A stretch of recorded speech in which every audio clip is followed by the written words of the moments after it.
Good morning.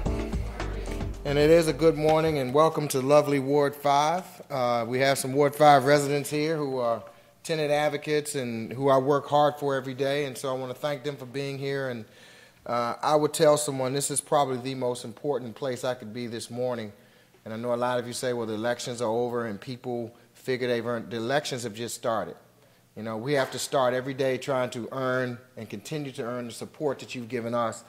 And I was talking as I came in about projects that I'm proud of in my ward and helping folks to understand the importance of new affordable housing and rental. There are projects like St. Martin's that will be opening in Ward 5. And we have to have folks understand in our communities the importance of true workforce development housing. And you know, people always talk about home ownership and buying, but there's a level before that.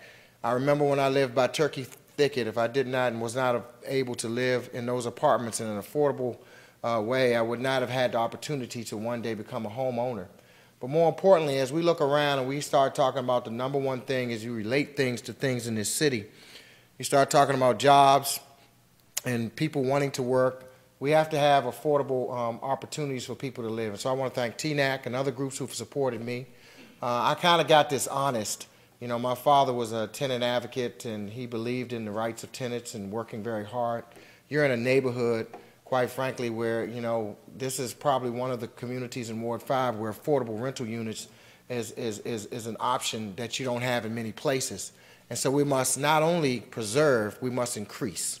And we must fight for the rights of tenants. And I want to thank you all for saying the kind words about Karen and other folks, because they are those who have fought for us and we don't even know it. That make it happen, that hold people like me accountable. I'm glad to see my colleague is always in Ward 5. I hope you always have this in Ward 5, Joanne. I think I told folks I've never missed one of these, and I never will if I can. God willing, I'm going to show up, because I know what's important when I sit on that dais to understand as we look at the growth of the District of Columbia, and we look at what's happening in the District of Columbia. Growth without a city, without a soul, and the soul is you, is a city we cannot have. And that's what this election truly represented. If you look back on it, you look at the neighborhoods who supported the coalitions of people who won. These are neighborhoods in need. I happen to represent one of those neighborhoods, and I will always tell you that is why I go to work every day, to fight for folks like you, fight for the people like that. I have a nephew who is a renter who had to have some place, and I get sick and tired of our young people moving across the line because somebody offers them a better deal. We have to have that better deal in D.C. I also want to acknowledge Drew Hubbard. He's our committee clerk on housing. He just walked in the door. I saw Ms. Bowes and also saw some ANC commissioners come in.